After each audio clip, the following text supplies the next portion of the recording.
Buenas tardes y bienvenidos a vuestra clase de español número 12 a distancia.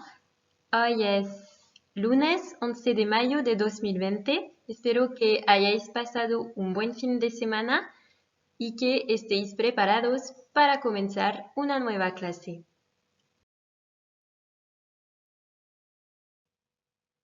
Vamos a recordar los deberes que teníais que hacer para hoy. Pues para hoy teníais un ejercicio y también teníais que ver el video y hacer la presentación general de este documento. Así que vamos a corregir.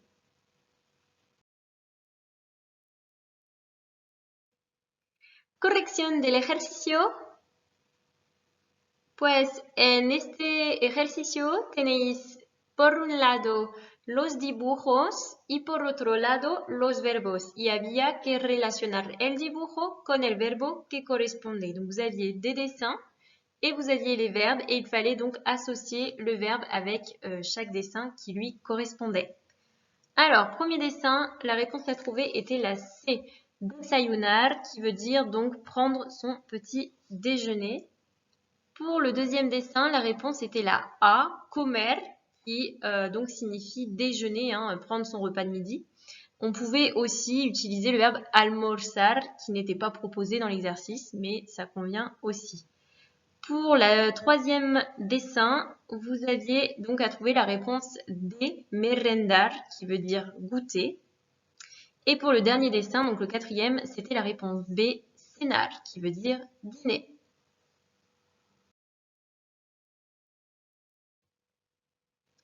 Pasamos ahora a la lección del día y la lección del día va a ser sobre el video que normalmente habéis visto en YouTube. Donc moi je vais travailler avec vous la vidéo que vous aviez à regarder pour aujourd'hui et je démarre tout de suite avec la présentation qui était à faire. Pues el título de este documento es El desayuno, le petit déjeuner, et donc c'est une compréhension orale. Comprensión oral. Entonces, para presentar este documento, podemos decir que el documento es un video en color en el que un señor nos presenta su desayuno. Donc, il fallait dire tout simplement qu'il s'agissait d'une vidéo en couleur dans laquelle un monsieur, j'ai mis señor, on pouvait dire aussi un hombre, nous présente son petit déjeuner. Je rappelle plusieurs choses. Donc, en espagnol, on dit un video, c'est masculin, ça vous le savez, on l'a déjà vu. Je rappelle au passage qu'il y a un accent sur le i. Et deuxième chose, donc vous avez aussi dans lequel, donc en el que. Attention, en espagnol, cette structure, en fait, elle sous-entend en el video que. Donc pour dire dans lequel, en fait, en espagnol, on dit en el que. On reprend ici le mot vidéo. Vidéo est sous-entendu. Un señor nos presenta, attention, c'est pas parce que j'ai nos devant presenta qu'on accorde. Ici, le sujet de presenta, c'est un señor, donc c'est la troisième personne du singulier. Et donc le nos, c'est simplement pour dire il nous présente. Donc attention à cet aspect-là au niveau de la grammaire. Ensuite, donc, es el desayuno que suele comer por la mañana. On pouvait dire aussi que come todos los días. Là, ce sont deux structures qui sont synonymes. Je vous rappelle, et on l'a déjà bien travaillé, que solaire suivi de l'infinitif sert à exprimer une habitude.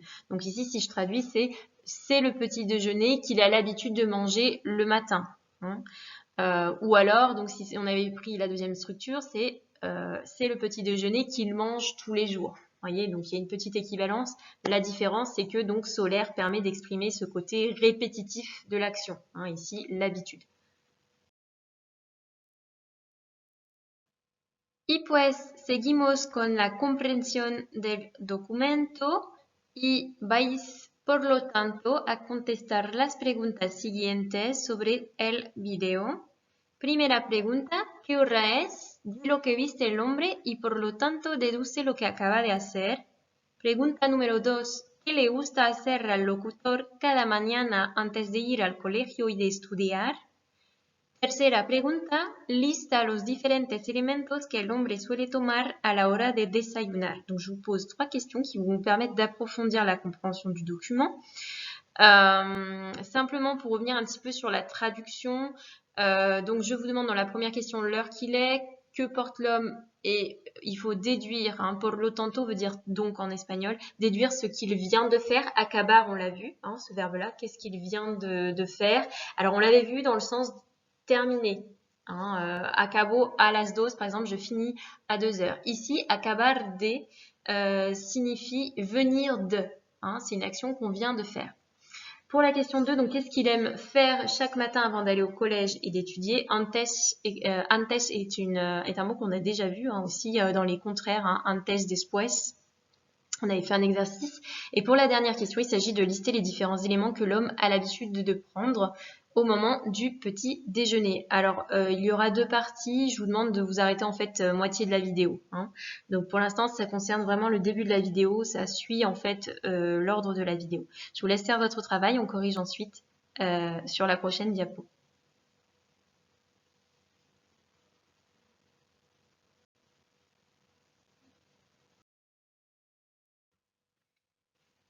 Primera pregunta, ¿qué hora es lo que viste el hombre y por lo tanto deduce lo que acaba de hacer? Réponse.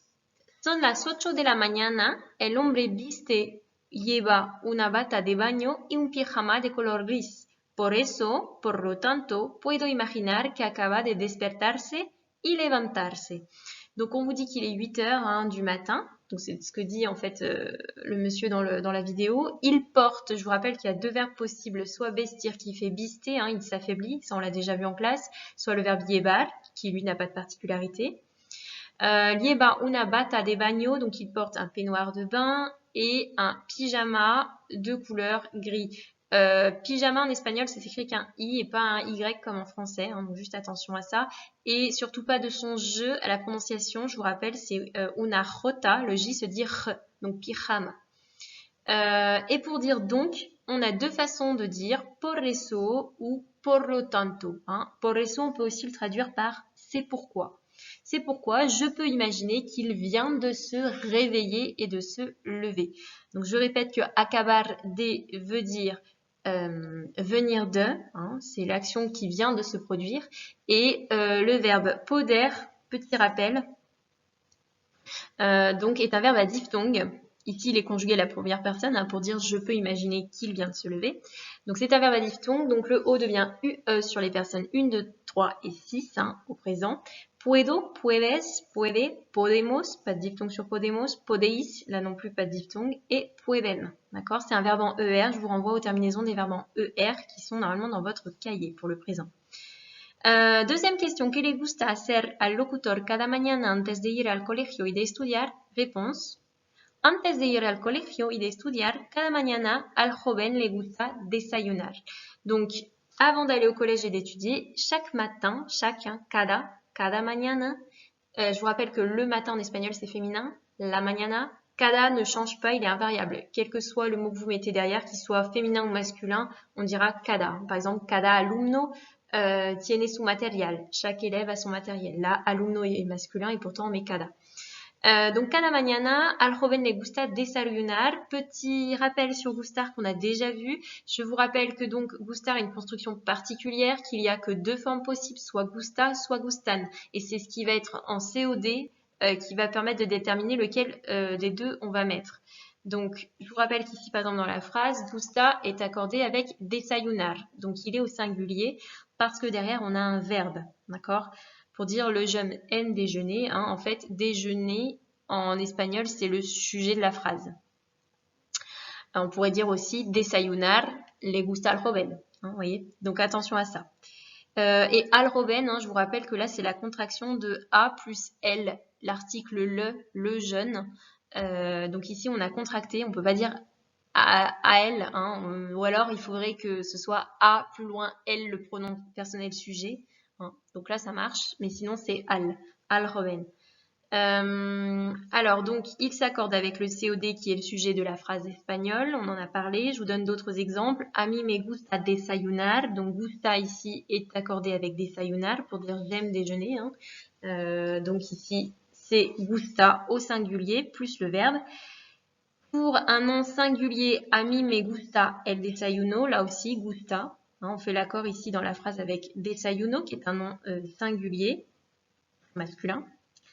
A mí me gustan los pijamas. Gustan, donc ici s'accorde avec pijamas, qui est un nom pluriel. Donc voilà, surtout pas autre chose que gusta ou alors gustan. Hein, donc à vous de voir lequel on utilise en fonction du COD ou alors plutôt du sujet en fait hein, de la phrase en espagnol. Mais rien d'autre. Et je vous rappelle que la négation, on la place entre mi et me. A mí no me gusta desayunar, par exemple, hein, ou a mí no me gusta el desayuno, o a mí no me gustan los pijamas. On termine avec la question 3. Lista los diferentes elementos que el hombre suele tomar a la hora de desayunar. A la hora de desayunar, el hombre suele tomar. Donc là, encore une fois, on a l'expression de l'habitude avec solaire. Tomar signifie prendre, hein, dans le sens avaler, manger. Hein. Mais pas seulement. Ça peut être par exemple tomar el autobús, prendre le bus. Hein, on en parlera bientôt.